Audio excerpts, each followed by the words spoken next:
think that it wasn't published, the Canvas site, and therefore you could not see it by the time you received the email.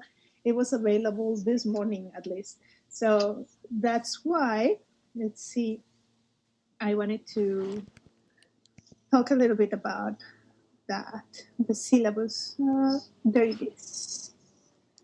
So here's the syllabus. I won't go over every single detail. You are familiar with this. It has my contact information and the textbooks that we're using. We're using two books. That's actually a good point to go over. We're using these two books right here. One is in combinatorics and the other one is in graph theory.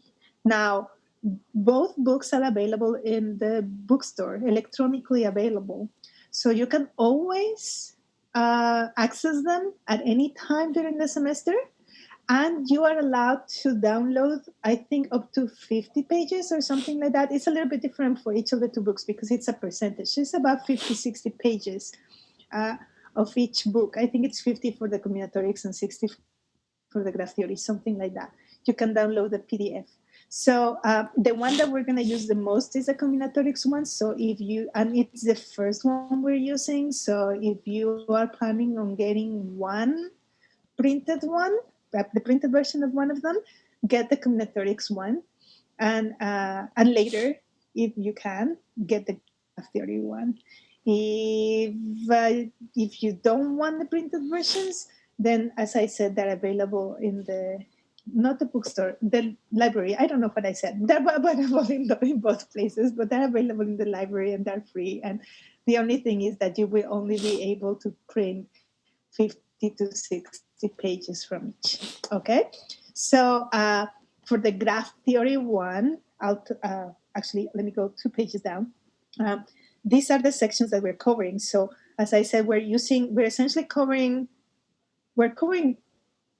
like 80% of the combinatorics book and much less of the graph theory one. So if you are to download the sections, these are the ones we're covering: ABC from the graph theory one and HKL from graph theory, and then from combinatorics ABCDE and H. Okay, so if you are planning on downloading sections, then you'll know which ones you'll need. And you're not going to have enough. The 50 pages are not enough, but you know, just plan ahead. All right, you still will be able to access it online at any time. Okay, so that's about the textbooks. What else? Well, the course description. This part, I think it's important since we're in this virtual mode. We are supposed to include this. It's important. It's fully online synchronous, which means that you're supposed to be here. It's important to be here at the class meeting time. We do a lot of stuff, especially for this class. As I told you, there's a lot of insight that you need to count. Combinatorics is about counting. You need to learn to count, but it's sophisticated counting. There's no rule or anything. There are a few pointers that I can give you, but it's about you practicing and maybe observing some of the things that I do. And if you're not in class, then it's going to be hard, to follow. So it's very important that you're here. For the exams, this is the format for the exams. We'll essentially have a regular meeting. The exam will be available at the beginning of the period, and then you'll have the, what is it, 75 minutes to go over it, and then you'll have 15 minutes after that to upload to Canvas. Okay, so take pictures and upload to Canvas. I asked for everything to be handwritten, although it can be handwritten on an iPad or a tablet or something like that. So that's allowed, but it has to be handwritten, and that's essentially that. We'll go over more details later. Um, Grading. We're going to have different types of work. You'll see. You will have some work during the classroom, during the class meeting. We'll have a lot of work outside, like homework, but it's going to have different formats. There's one thing that I try to do in this class, which is I have wikis in Canvas.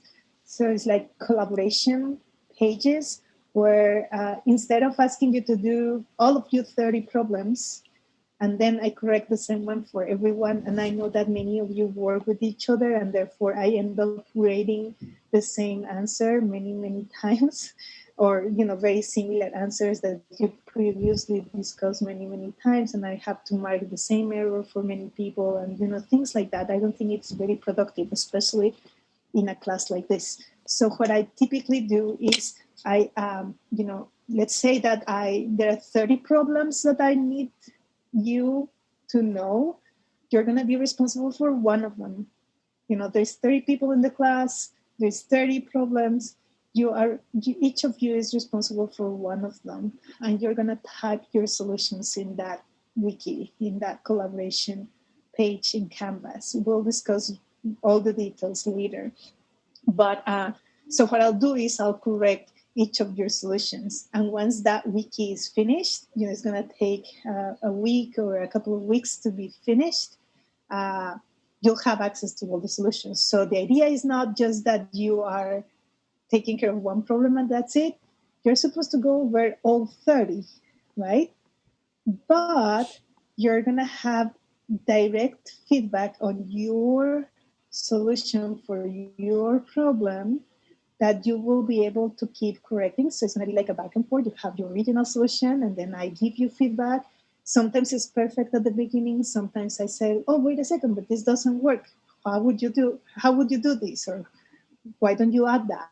Or this is not entirely true.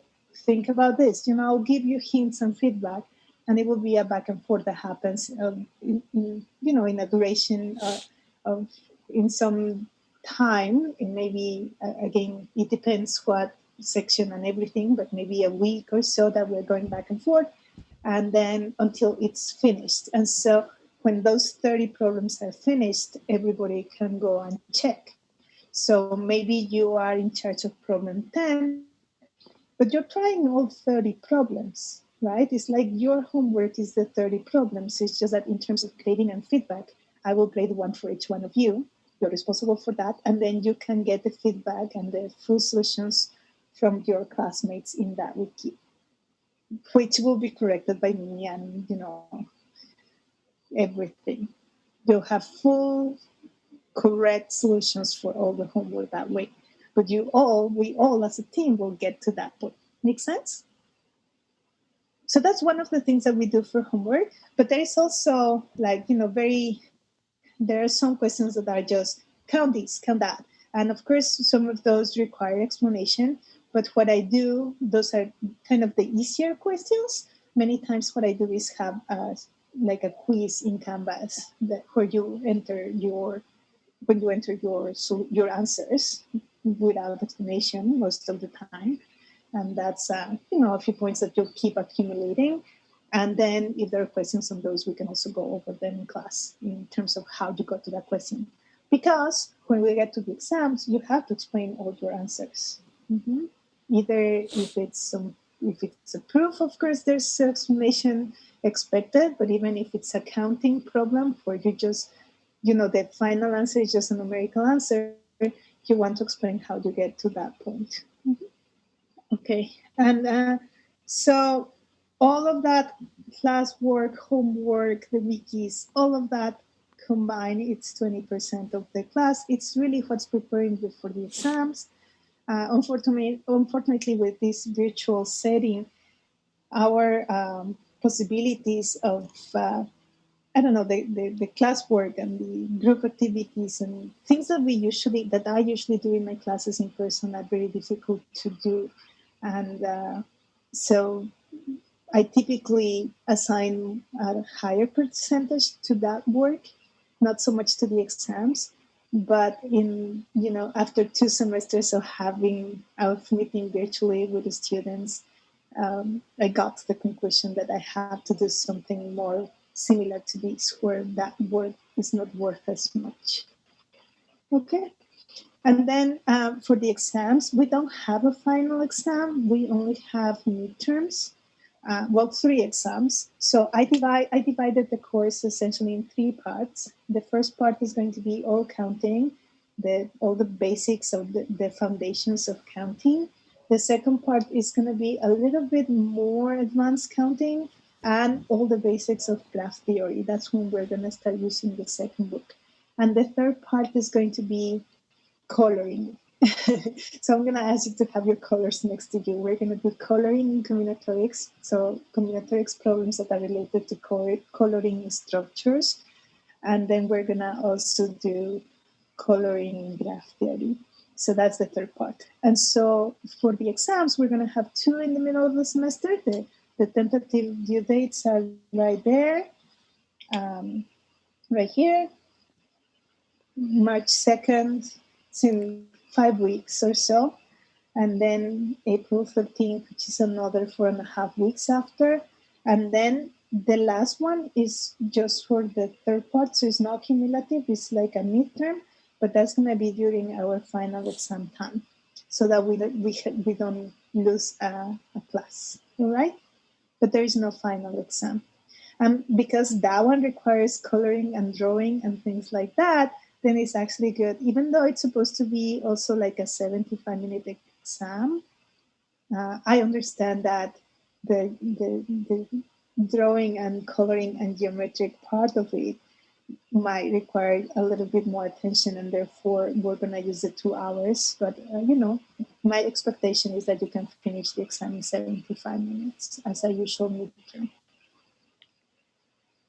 Okay? Any questions? So that's kind of an overview. Go ahead. I see that the exam ends in 5 minutes before the class, so we don't get the whole class time for just regular. Well, it's supposed to be for. So the syllabus is like our contract, right? So these 5 minutes are supposed to be used for uploads. But what I usually do is give you extra time for uploads just in case there is any problem. So in principle, you can use those 5 minutes to complete, to wrap up the exam and then upload. Just make sure that you have a plan for quickly uploading your exam. That makes sense? Does that make sense to you? Yes. Okay. So, again, when I plan the exams, I try to make them so that you have enough time to go over them. Uh-huh. Um, to me, it shouldn't be about time, although, we have to do it this way. It should be more about how prepared you are, how much you know.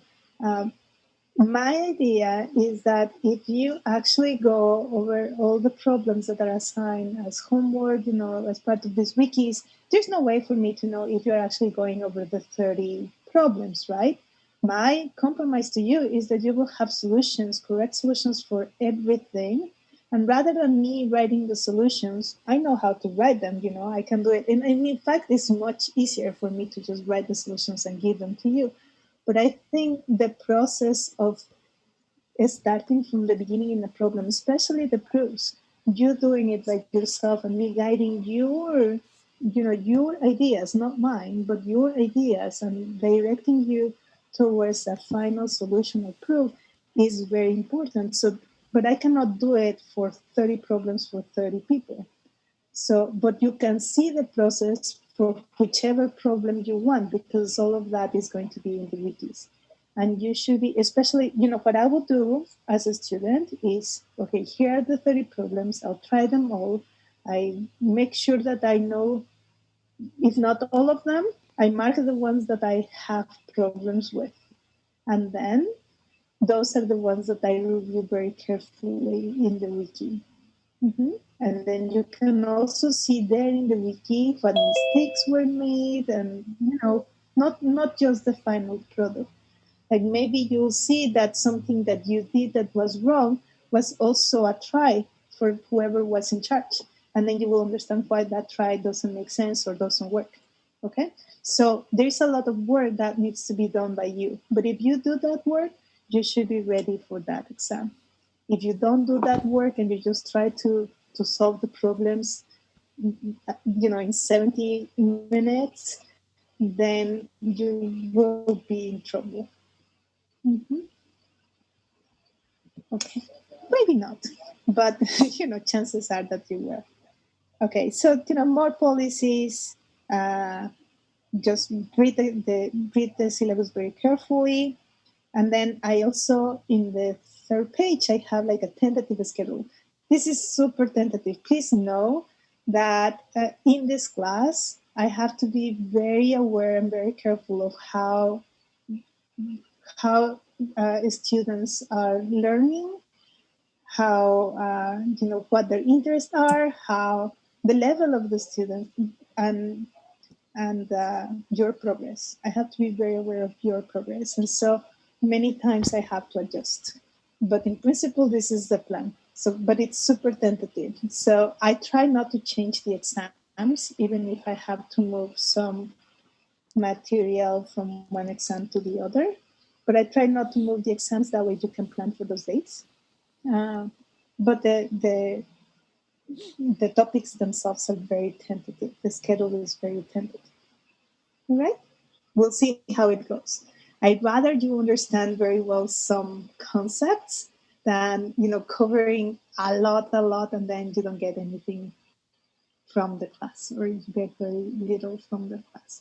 So in that sense, I adjust throughout the semester, but you have an idea. Okay, questions?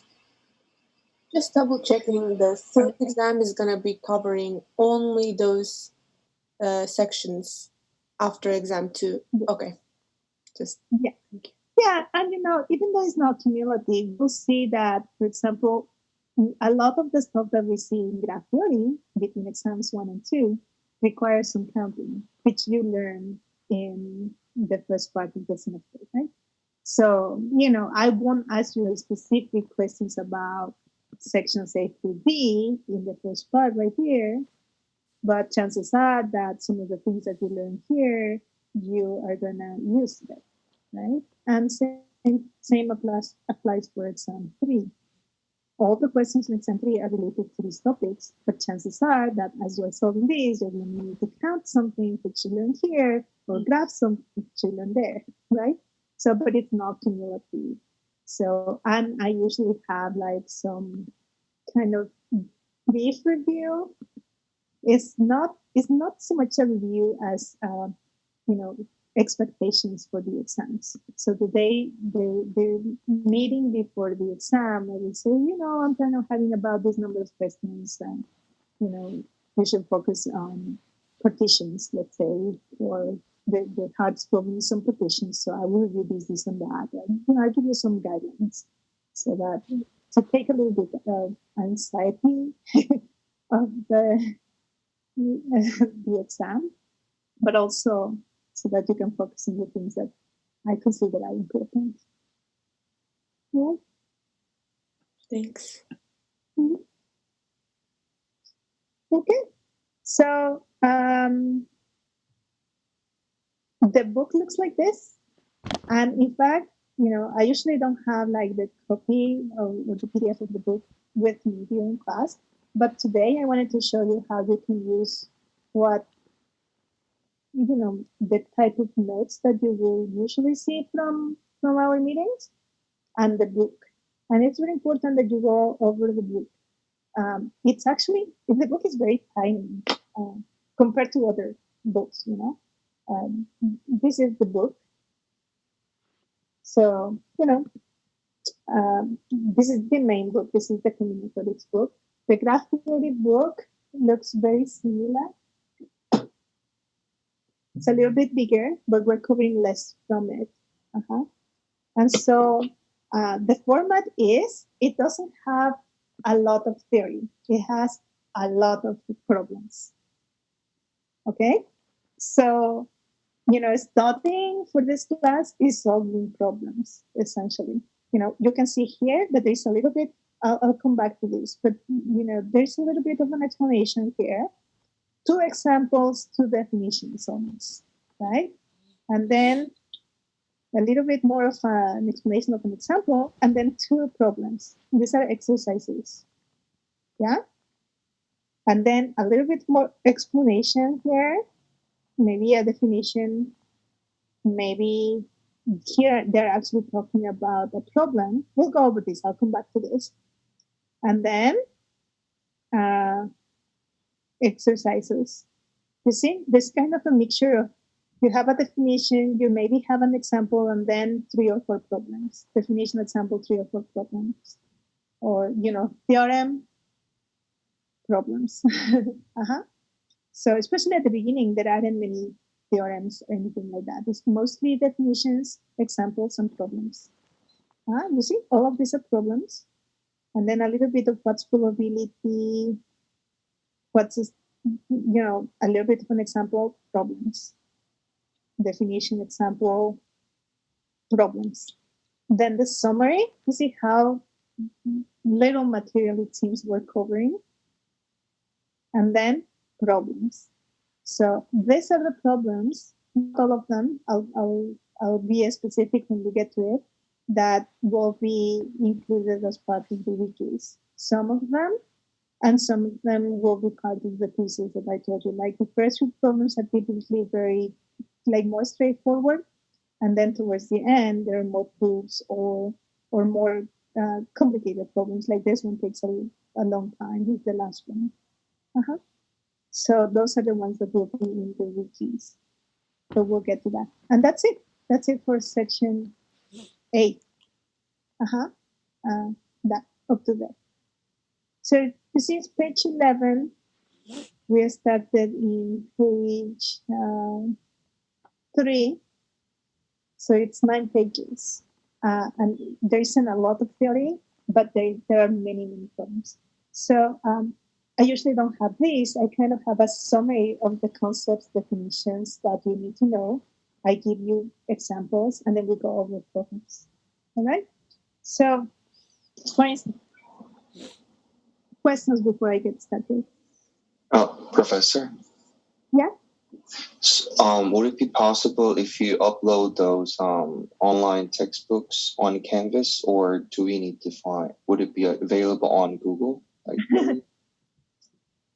I'm not allowed to do that because of copyright issues. I'm not allowed to have the entire book on Canvas. But if you go to the library and just look for the books, you can access them. The only thing is that you won't be able to download PDFs of the entire book. It's only a percentage of the book. So it tells you how many pages. So especially for the graph theory book, that we're not going to use all of it. I think that we have enough pages to download the sections that we are going to use. So download section by section. And then if you are over your number of pages, the only thing is that you will have to access it, see it in the browser. But you will be able to access it at any time. Okay. It's just more convenient to have the PDF, right? And you'll be able to download the entire book. Oh, there's something else that you can do. I think that you can download it as if you were using, I don't know, for a tablet used for a few months or something. So there are 3 choices. Using them online, which is available at any time. I think you can also download to a specific app that gives you 3 months or something. But you cannot make annotations or things like that. You can print it, or you can print the PDF of 50 or 60 pages of each book. All right. Thank you. I asked if I could have the PDFs, and they said no. So but I have a few things here and there during class. Like for example, these you will have completely in there. So don't download section 8. Don't use your 50 pages for section 8 because you'll have it in my notes today. All right. Thank you. Okay. So so my notes are going to look a little bit different today, but at least I can tell you how they relate to the book and how I usually do it. So let's see. So here all this section is about the string and permutations, if you want. So maybe another way to refer to this section, I'm just going to say here, add permutations, which are also strings, but I think the concept of permutations is one that will come up all the time. So that's why I added it to the title. So here you go. So if I were writing my notes, I would just write what's a string. But here you have it. A string is just a list or sequence of elements. Order is important. So it's an order list. So the way that I will define a string, if I were just writing my notes, is it's I could say equal to a sequence, equal to a word, equal to an order list of elements or objects. You see, that's a type of that's like my summary of the definition that you have there in the book. Mm-hmm. And then you have some examples there. So, this is a string 1301 negative 12. This is another string x, q, r, z, x. And what this paragraph explains is that usually when we are looking at the strings, especially if it's not numbers, if it's just digits or letters, we don't write any parentheses or commas or anything. But it's very important to have in mind that these are ordered. So the order in which they're placed is important. Mm-hmm. But if I were writing, examples of the strings, I will probably just give you something like the X, Q, R, Z, X. That's a string. And that's why you can see here that the string is the same as a sequence or a word. Now, if you had a string of numbers like the 1301 negative 12, which, by the way, you should notice that some elements are repeated. It's harder to write it as, without commas, right? Because of the signs and because you have 2-digit numbers and 1-digit numbers, and you wouldn't know where one starts and one ends. But maybe you can write it without the parentheses. This is your list.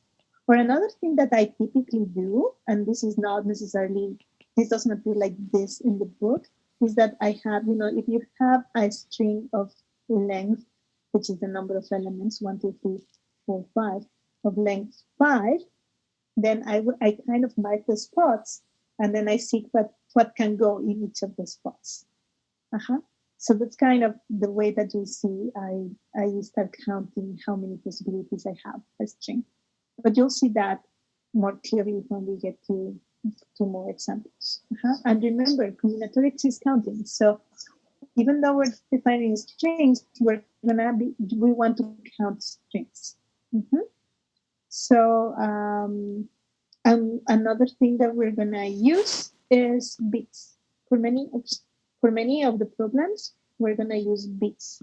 We're gonna use letters. We're gonna use letters of the alphabet. We're gonna use digits. But we're gonna use strings. Bits. Bits are zeros and ones. So a string could be, for example, a string of length 5. A bit string of length 5 could be 00111, for example. That's a bit string. So those are bits, sequences of zeros and ones. Okay, but remember, we want to count things. So all of this, after this, is going to tell you more about how you count the strings that satisfy something. Okay, and I'm not expecting you to read everything right now. Remember that I usually don't have the book, but you can have it next to you, and then you'll know as I'm writing my notes, you'll know how they relate, and then you can read the book either beforehand or after the class. So we want to count strings. So all of the next paragraph is telling you a little bit of how you can count strings. So for example, here in this example, they're talking about strings of length 3. And so here's the definition of length. You can read it later. It's just the number of elements, the number of objects in your string. And so here they're counting what is the number of strings of letters. Oh, sorry, the strings of length 3 using digits.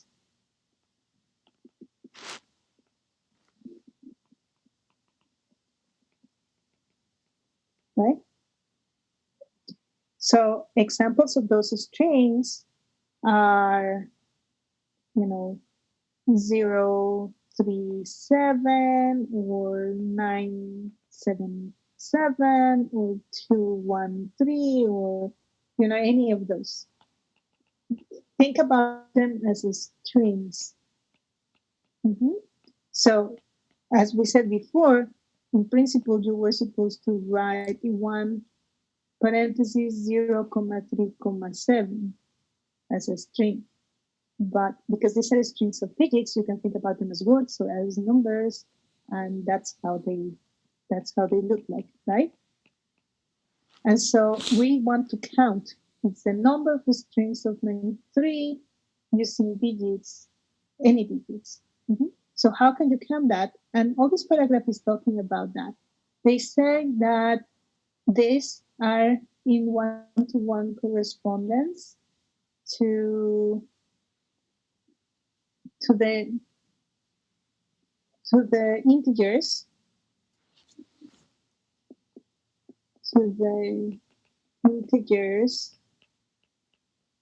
between 0 and 999, right? Because the 0 is the 000, the 1 is the 001, the 2 is the 002, and you go all the way to the 999, which is 999. So they're in one-to-one correspondence, and the way that they're counting them, or one way that you can count it, and here comes what I typically use to count, is you are considering strings of length 3. So that's the length, right? 3 spots. And what I write on top is not the object that goes in each spot, but how many ways can I have to fill each spot. So these numbers that I'm going to see here is the number of ways to fill in each spot. Okay? So because I'm using digits, I have 10 possibilities to fill in spot 1. Make sense? 0, 1, 2, 3, 4, 5, 6, 7, 8, 9. Those are my 10 possibilities. Okay? And then I have 10 possibilities to fill in the next spot. And then I have 10 possibilities to fill in the next spot. And then I can multiply these, and that's going to be my answer. So 1,000, which corresponds to, by the way, with the number of integers between 0 and 10,000 and 999 inclusive, right? So I include the 0, I include the 99. Make sense? And why am I doing here? Here I'm using what is called the fundamental counting principle. And by the way, I'll have all these notes available to you every time after class. I'll upload them to Canvas. So I'm using the fundamental counting principle, which essentially says that I can multiply those numbers. So I just need to know how many ways I have to complete or to fill in one spot, how many the next, and then I multiply them. And that's related to trees. You see, we have those spots, and so you can think of that as using a tree. You see, my first spot can be 1, 2, 3, or all the way to 9. That's like my first spot, right? The possibilities for my first spot. And then the possibilities for the second spot are any of those for each of my previous possibilities. So you can think as having 0, 1, 2, 3, all the way to 9, combined with the 0 in the first position. 1 can combine with any of those digits being on the second position, and so on.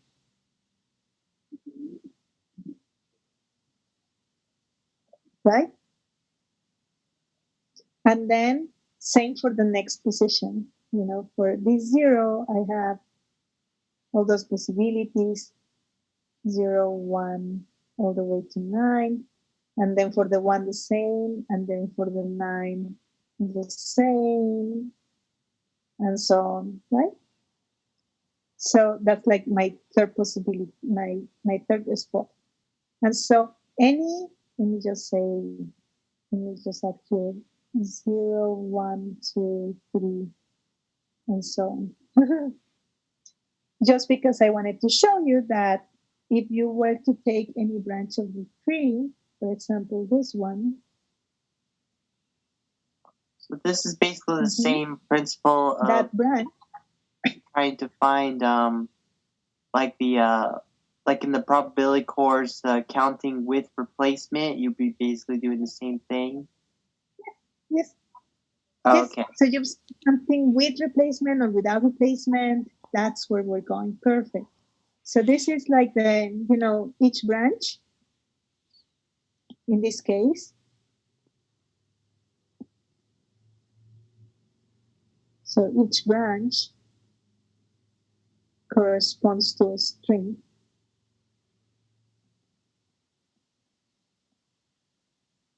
So this branch is the 193, right? And so what's the number of branches?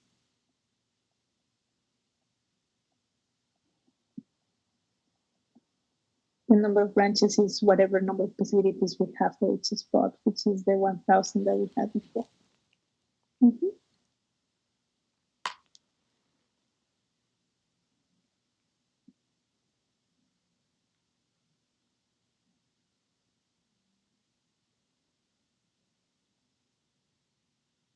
Any questions? Professor? Mm-hmm. Just going back a little bit towards explaining about the bits. Yeah. So the bits are just, I would say, subset of the string, not a set, but just the factors that strings contain. Is that how I should understand this, or? No, think as having just two digits, 0 and 1. Oh, okay. The 0 and 1. Yeah. So digits, if you have strings of digits, you're using 0, 1, 2, 3, all the way to 9. If you have strings of bits, you are only allowed to use 0 and 1. Oh, okay. Letters from the alphabet, you can use A, B, C, all the way to Z. Make sense? So you're only available on 0 and 1. So it's a binary. Yeah. Okay. A binary. Okay. It's like a binary number. Yeah. Kind of the same thing as what we were doing here, that we are relating, it's kind of a vocabulary thing. It's just agreeing on the fact that, these are strings of 3 digits, strings of length 3, strings of digits of length 3, whereas these are, you can relate them to the integers from 0 to 999. So that's one way to count them. That's one way to know that it's 1,000. And this is kind of the reason why it's 1,000, and how you can get it using this, what is fundamental to the principle, and how you can use it for other things. For instance, if you wanted to, like another example, maybe I'll go to the next. I'll open a new page because then it's going to be. So it's another example, very similar. We can count the number of the strings, or maybe I'll do it like this, bit strings. of length, whatever it is, length 5, for example. So what you do is you say, okay, with my setting, my setup is I have 5 locations, 5 spots, and then I have 2 possibilities of filling in each spot, because this could be a 0 or a 1, right? Each of them can be a 0 or 1, so each one has 2 possibilities, and therefore I can multiply them, and that will be 2 to the 5th, which is 32. And so you don't have to draw the tree again, but you can see that really, I have like the root of my tree, and this could be a 0 or a 1, and then the next one can be a 0 or a 1 for each of my initial possibilities. And then the next one can be a 0 or a 1, a 0 or a 1, a 0 or a 1, a 0 or a 1. So that's like the third location. I should have done 4. 0, 1, 0, 1, 0, 1, and so on. That's the fourth location or the first spot.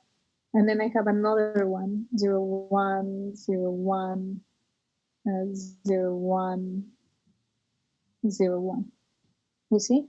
And each branch gives me a string. So for example, I can go like this.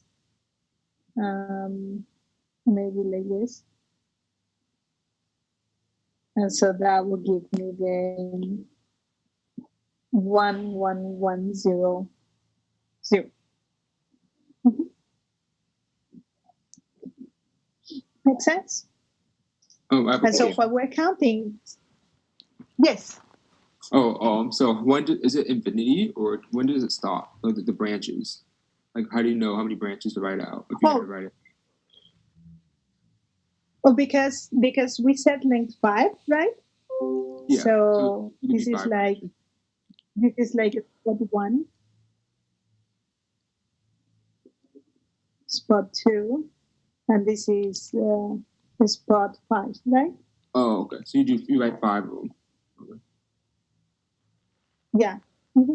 So the root doesn't count. This is just so that it looks like a tree, a sideways tree. And those are the spots. And so you have as many as the length.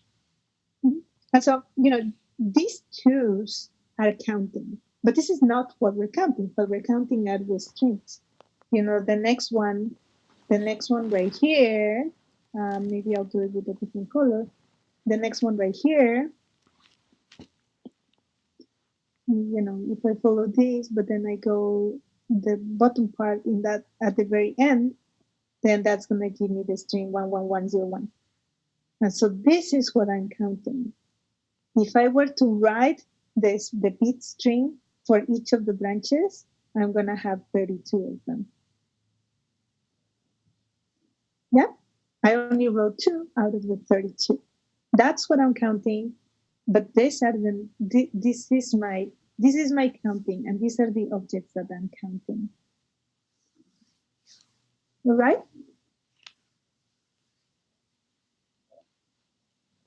Okay. So let me go back to the text.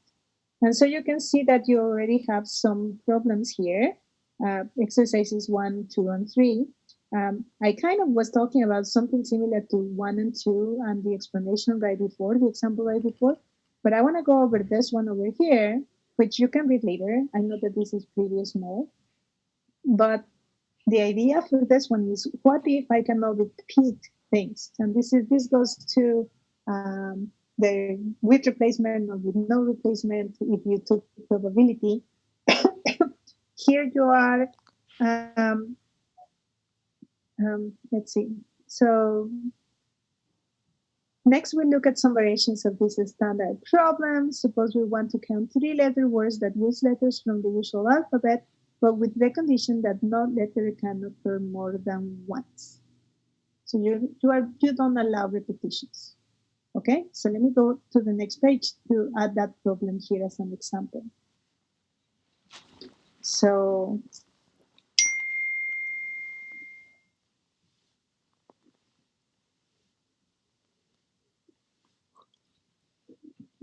this is number of the strings of length 3 using the letters of the alphabet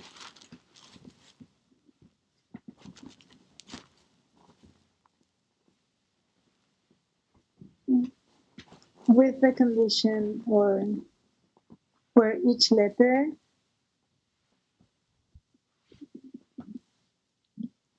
can be used at most once.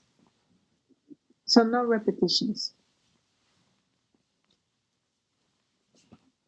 Can be used at most once. So no letter repeats in the same string. So I'm not gonna draw the trees anymore. We can use the same idea as before. You know, we're counting strings of length 3. Mm-hmm. So I'm just gonna say length 3. That's why I have 3 spots. And then the number of ways to fill in each spot, right? So there are 26 letters in the alphabet. So I don't have any restrictions for the first one. I have 26 possibilities. Mm-hmm. Now, what's different in the next step is that once I have a letter for the first spot, I cannot use that letter in the second spot, right? So, and regardless of what that first letter is, I still have 25 possibilities for the second spot. No, I don't need to know what the first letter is to know how many ways I have to fill in the second spot.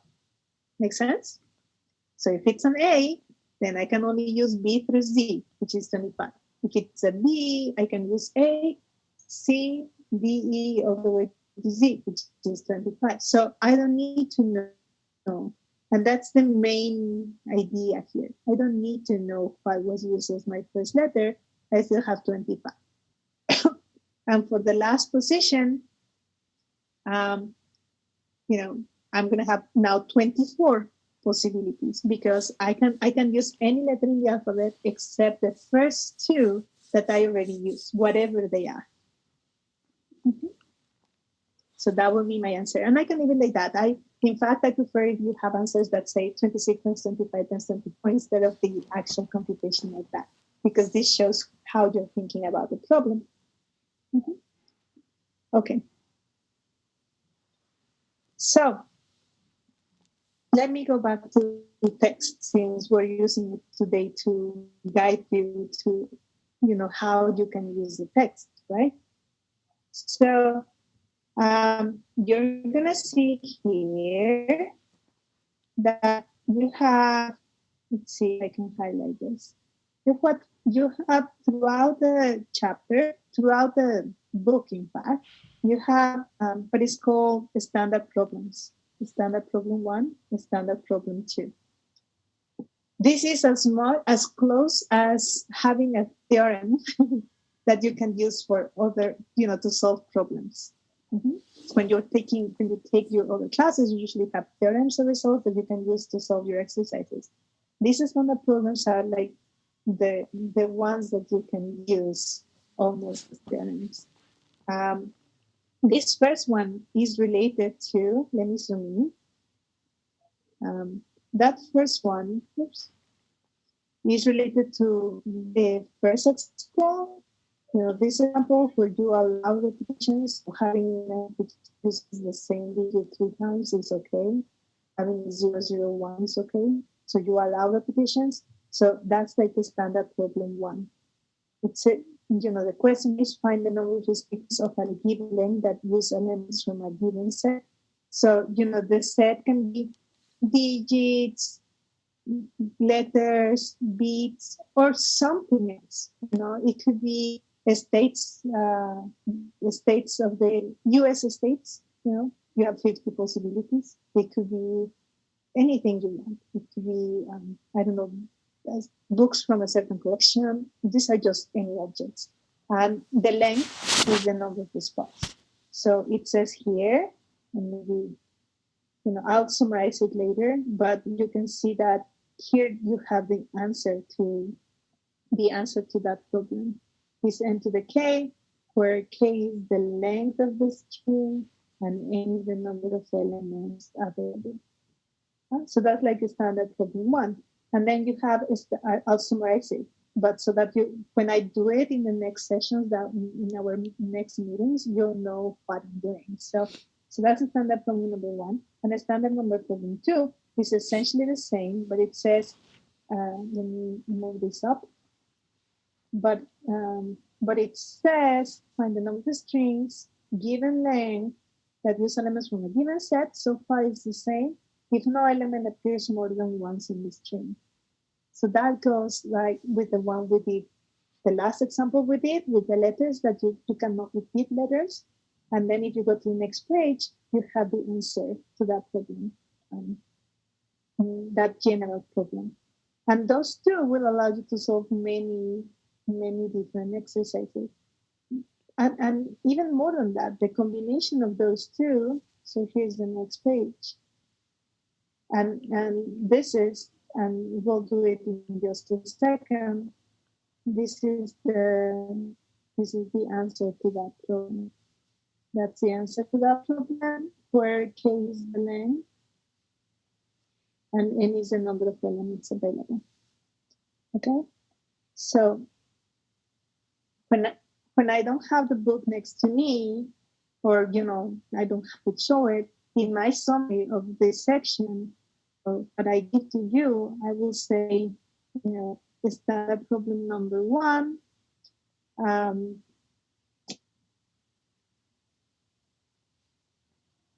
Today we're covering standard problems for today. 1 is the number of strings of length k, use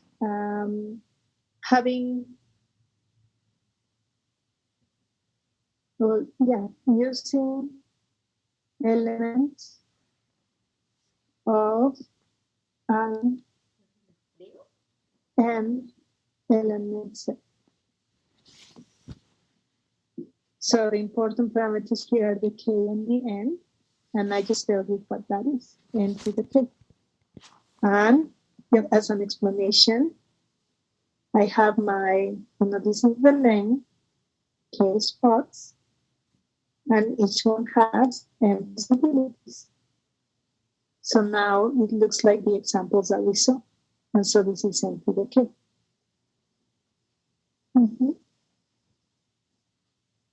So, I actually prefer to have this n to the k over here. So this is the quantity that we want to remember for that standard problem number 1. And here's my explanation. The standard, and something. Well, actually, I'll do that later. Problem number 2, number of strings, length k, from an n element set without repetitions. Now, I kind of jumped here. You see, I was more precise in this statement, a little bit less in this one. If you compare to the one in the book, it's a little bit less precise, although everything is length k, n is the number of objects available, and it says without repetition. So for standard problem 1, I could say repetitions are allowed. And I already explained to you what that means. Like in our first example, we had the 999, but you're repeating the 9 many.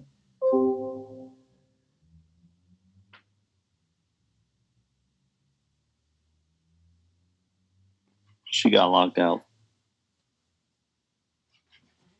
Psst.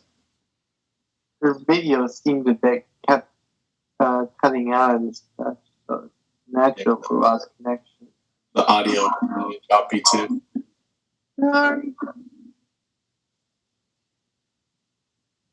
I got disconnected. All right, I'm back. Hooray. Okay, there we go. Okay, so this is where I was, the n factorial over n is k factorial. So again, those are the important parameters. This is a number, and here's the explanation. You have, maybe I'll have more. You have length k, right? You have n possibilities for the first one. You have n minus 1 possibilities for the next, because I'm not allowed to repeat. So I have as many objects as there are available, except the one that I already used in the first spot. And then for the next one, I have n minus 2, because I have all the objects available minus the 2 that I used, that I know are different in the first two spots. And then I continue like that, and I need to have k of them. So here's where you have to be clever, I guess. What's the last? It's going to be n minus something. It's not n minus k, because then I will have k plus 1. So it's actually n minus k minus 1 for the last spot. So that altogether, you can see I have 1, 2, 3, 4, 5, k minus 1, and this one, that's k. So I actually have k spots. And these are supposed to be multiplied, right? Those are supposed to be multiplied. And just so that in case, you need to review this, the n factorial is the product of all the numbers, all the integers from 1 through n. And I'm going to write them this way so that it kind of matches what I have above. So at some point, I have the n minus k minus 1, and then I have the n minus k, and then I keep going, and then I have 3 times 2 times 1. That's n factorial, right? And then this is what I want. This is what I want.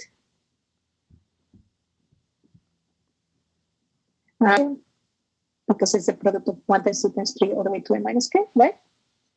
So this means that what I want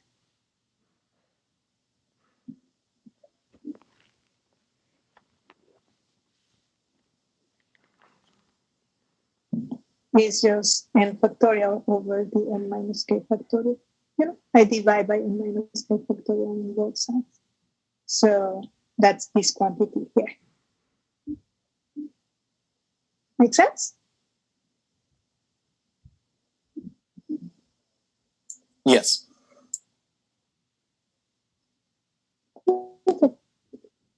So those are my two problem. And then, sorry guys, and then reading a bit, you'll see that here there's some other definition. Permutation. So a permutation is a rearrangement of some elements. So for example here, and we can go over this exercise. So I'm just going to zoom in. Oops. So I'll show you the standard problems in a second. So a permutation is just a rearrangement. So a rearrangement of the elements of the set. So here I have, for this exercise, it says find the number of permutations of each set below. So we'll solve this problem. I'm just going to copy paste this problem to the next page so that you have a clean page. Okay. So this exercise, we'll go over that one. Let me just zoom out from here. Oops. Okay. So are we good? Can I go to the next page? I'll have these notes in Canvas, all right? So in case you miss something. So permutation, again, it's just a rearrangement of the elements of a set. So here it says, find the number of permutations of each set. So for example, for part A, you can just like, I have the elements A, B, and C, and you can set it up the same way that we were doing before. I have 3 elements that need to be rearranged. When I rearrange them, they're going to occupy 3 positions. So it's just any order of A, B, C. And so we can use the same idea as before. We have 3 possibilities for the first one, A, B, or C. And then I have 3 possibilities for the next. Actually, not 3 possibilities. Because I'm just rearranging, I need to have the A, B, and C. Then I only have 2 possibilities for the next because I'm not allowed to repeat. And I only have 1 possibility for the last one because I'm not allowed to repeat. So this will be 3 factorial or 6. Now, just to understand what permutations are, these are just rearrangements. So you can pick any order you want and then just permute them, shuffle them. So what we're counting is this, all possible orders of those 2. Just want to make sure that for permutations, order doesn't matter, but for strings, order does matter. Well, these are also strings, right?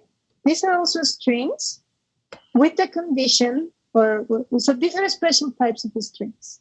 Permutations are special types of strings. Okay. So, but yeah, so I cannot say in general that in strings the order doesn't matter or it does matter. A string is any list of objects. And so when you are counting, maybe you're having different names for special kinds of strings.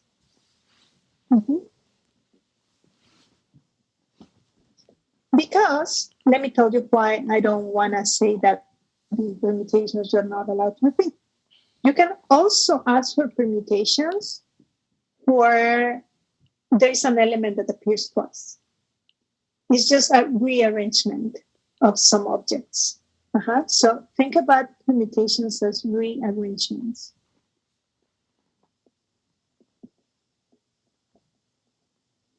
But in principle, you can ask for permutations of A, B. And there you have a repetition of the A, right?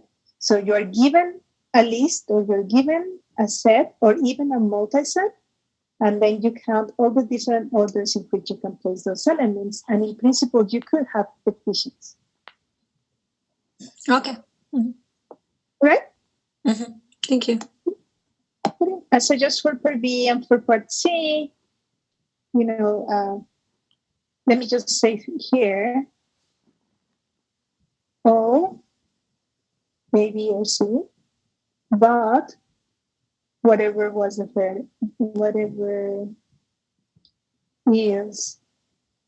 first object, right? That's why it's 2, and so on. Anyways, so for B, these are permutations of the digits 0 through 9. So, we're going to have the 10 factorial. You can use, we're going to have, actually, that's where I was going. So this one is going to be 10 factorial because you have your 10 spots. You have 10 elements, 10 digits. And you have 10 possibilities for the first one, 9 for the next one, 8, 7, 6, 5, 4, 3, 2, 1, which is 10 factorial. For the letters of the alphabet, it's no longer necessary, I guess, to write the spots because 26 of them. But it's going to be 26 factorial. Maybe you can just indicate what's happening.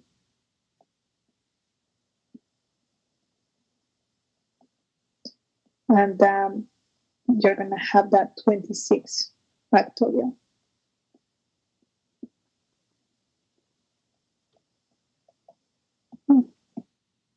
So you see some of these these problems, once you understand what's going on, can be very, very easy. And so, now we're counting permutations, and that wasn't actually stated as a standard problem. But maybe we should have in the list of almost standard problems, I guess. List of problems that you can use to solve different, or can apply as a more general, in a more general setting. So what I'm going to do is I'm going to add here, that I'm just going to call it 2 extra because it's not listed as a standard problem in the book, but I think it's useful to have the number of permutations.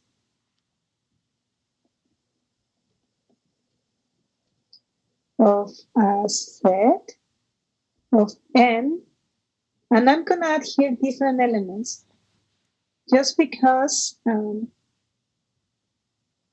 before I said, what if I had AAB? I could also talk about the permutations of AAB. And for that, this formula wouldn't apply. So, but if they're different, you see, I have n and they're different. It's just going to be the n factorial. And as an explanation, I have n spots. No repetition is allowed. This is a special case of standard problem number 2.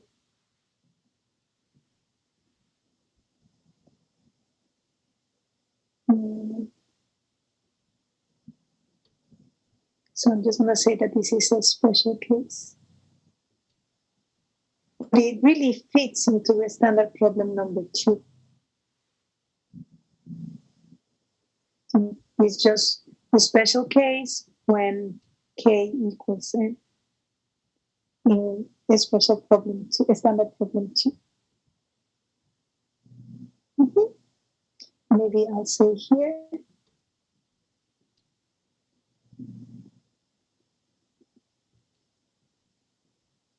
Zero factorial is 1, so if I actually apply this with k equals n, it gives me n factorial over 1. I mean 0 factorial, which is 1. That's the n factorial that we're doing.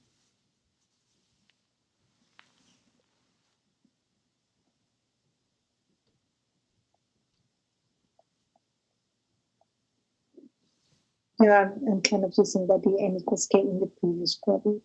All right. Any questions? I had a question regarding syllabus. I noticed prerequisite said Math 320 or Math 326. So does that mean there might be proofs involved with this course? Yes, there are proofs involved in this.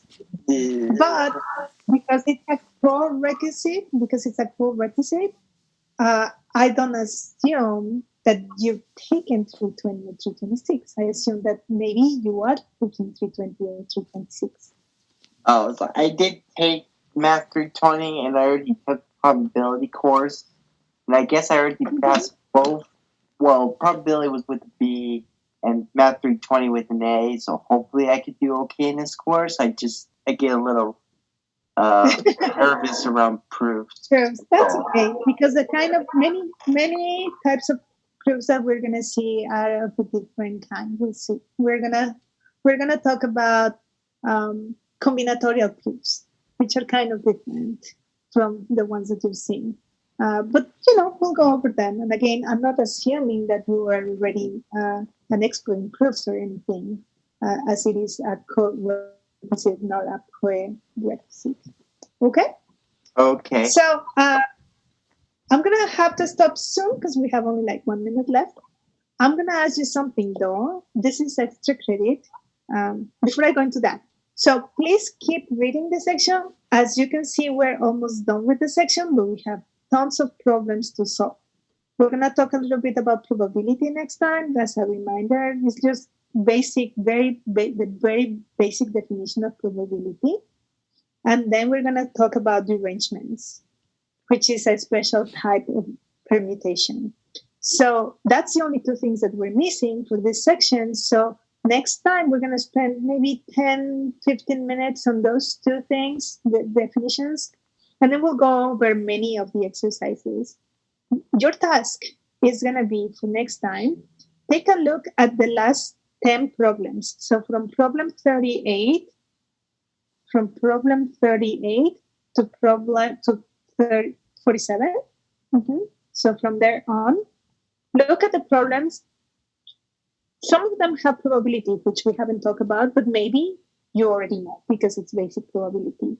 But see if you find something that you can solve.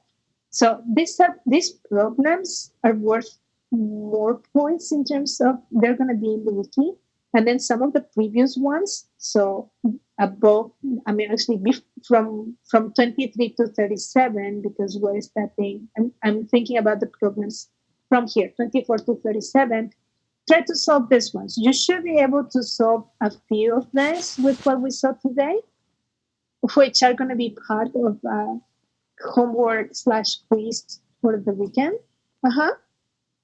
And then take a look at the middle ones and the last ones, but especially the last ones, because I'm going to start assigning the problems. I told you one per person, but we are going to use section A and section B. So you should have at least one problem assigned from section A and section B. So if you like one of these from 38 and on, and you want to try it, you want to volunteer for it, let me know next time. And you can even ask questions or tell me, I'm thinking about doing this. Do you think it will work? And I can tell you right away and I can assign it to you. Does that make sense? We'll talk more about the details next time, but hopefully that will make, you can start looking at the problems. I had a quick question. So are the 30 problems going to be due every week?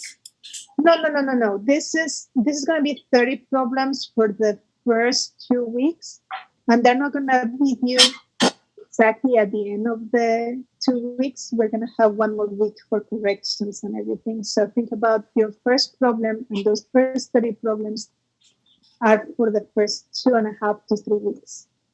Oh, okay. Thank you. Okay? All right. Okay, guys. So one more thing. I'm going to open the question of the day today. I'm just asking you if you've taken, not related to the material, if you've taken 366 before, and if you've taken or when or 320 or 326. Okay? So it's like a 2-minute thing, but I'm going to use that as attendance and feedback to know where everyone is. All right? So I'm just going to go ahead and open it, and whenever you have time today, just go ahead and answer it, please. I'm sorry, Professor. You're going to open up what was it in the Canvas? It's a quiz. It's going to be in, I'll show you. I know that some of you have to go, so just feel free, just go to Canvas whenever you have time and answer that question. I'm sharing already, right? Is it okay to take this quiz at like 2 or 3 p.m. today or something? Yeah, whenever you want today. Okay, because I have another class in like 10 minutes or Yeah, so. no problem. Again, it's not related to the material. It's feedback for me to know where each one of you stands in terms of the co-requisite. Okay. But that's it. Okay? And it's going to be like the attendance. It's like extra credit. All right. See you Okay, guys. Thank you Thursday. for the patience. I'll see you Thursday. Bye. Thank you. Thank you. Thank you, Professor. Bye.